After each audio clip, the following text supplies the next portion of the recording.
Ladies and gentlemen, welcome back to the CSTV. I'm your host Kathleen Igaltoto, Madam CS, and this is The Striker. Stay tuned and have it raw and real. The Striker today, we're looking at a developing story that the Right Honorable Raila Amolo Odinga, that is Baba, is planning to have an ODM parliamentary meeting.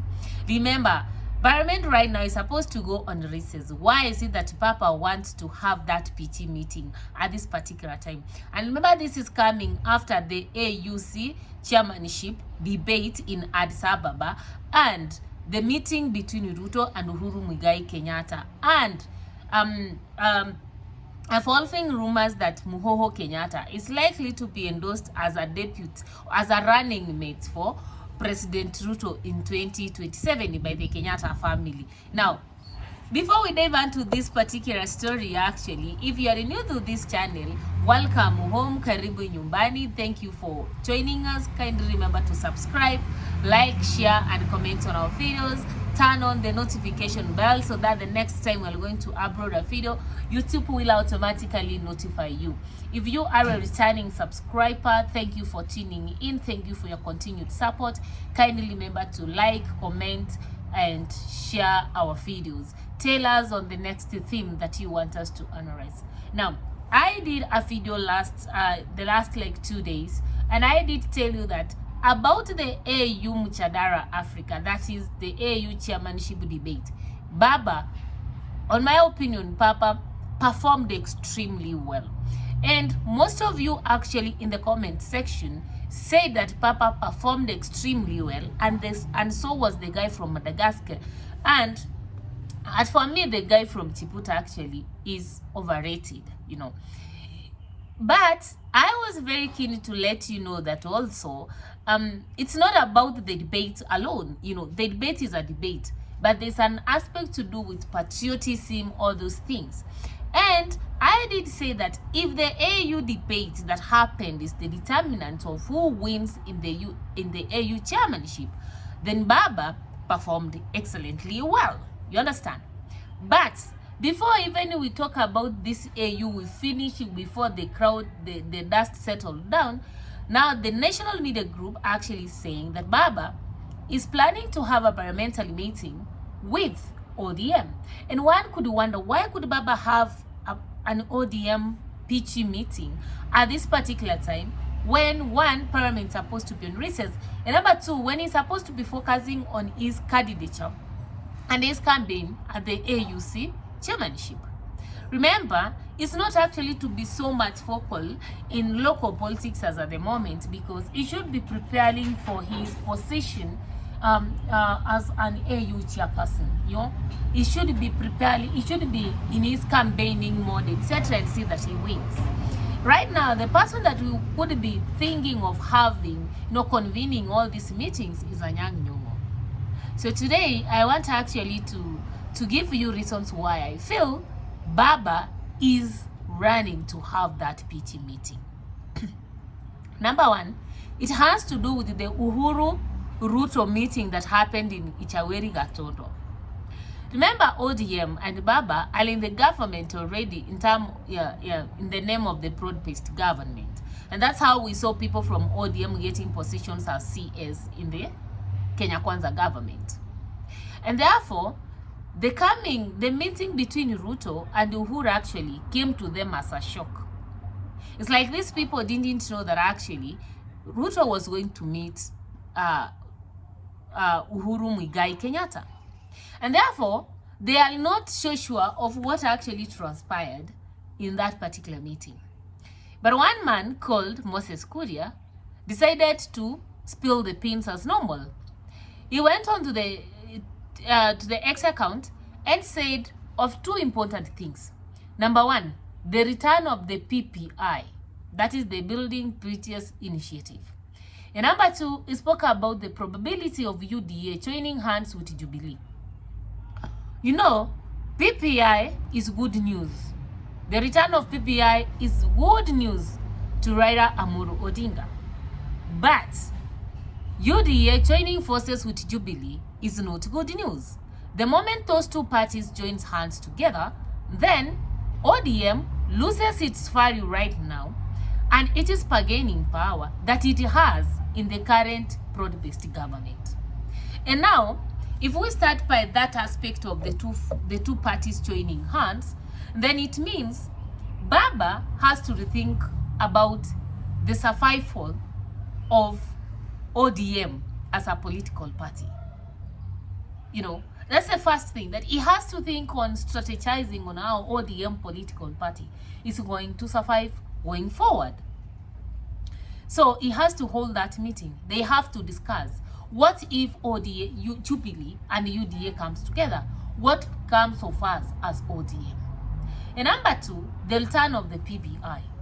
If PPI comes back actually, and Baba does not win AU chairmanship, then he has an opportunity actually to get a position as an opposition leader in this particular country. And therefore, now that Moses Kuria has kind of spilled the beans on two agendas that maybe Ruto and Uhuru had, and one agenda is about the possible return of the PPI, Baba has to meet one-on-one with his parliamentary team actually, you know, and lay the ground and on how they can be able to negotiate within this PPI process, so that Baba is not left out when that cake is being shared. So that is my first reason as to why I think Baba is holding a parliamentary group meeting, the Uhuru Ruto meeting that had to do with the PPI process, etc. And number two is about AU. You know, I said Baba performed well. In the debate, he did well. And most of you agreed Baba did well. And we said, politics aside, Baba was able to articulate the things and the questions and answer the questions actually very well. Some were saying, oh, Baba was slow, but it doesn't mean, it doesn't matter how slow somebody is. The question is, did he answer the questions the way they were supposed to be answered? Was he articulate in his answers? That is the bottom line, and we agree that Papa performed quite well. But now, it is not the debate alone that is going to determine the winner. There's an aspect of patriotism, identity, association, etc. In as much as Baba performed well, we have to realize one thing, that the Francophone countries in Africa are less likely to vote for Baba and leave candidates like the guy from Madagascar and the guy from Djibouti who can fluently speak French, which is their main language. You understand? So from where I stand, language is a very serious symbol of communication, or means of communication.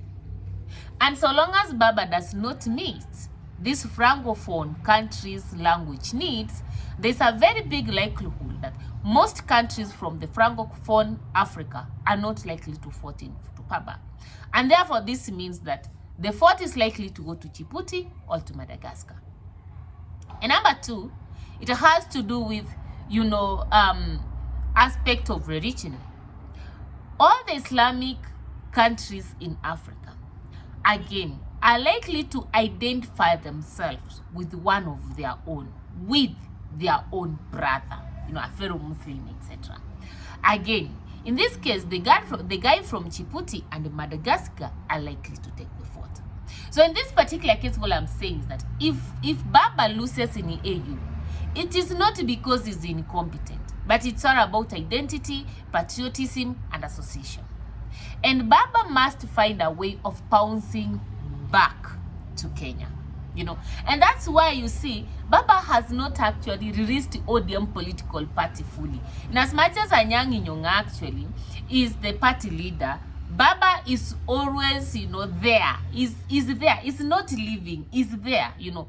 He's holding meetings. He's attending meetings. He's attending ceremonies. All those. Anything associated with ODM, Baba is still there.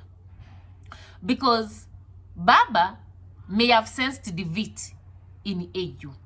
And he's planning now on his, you know, next step after April 2005, when the results of AU chairmanship are announced. You understand?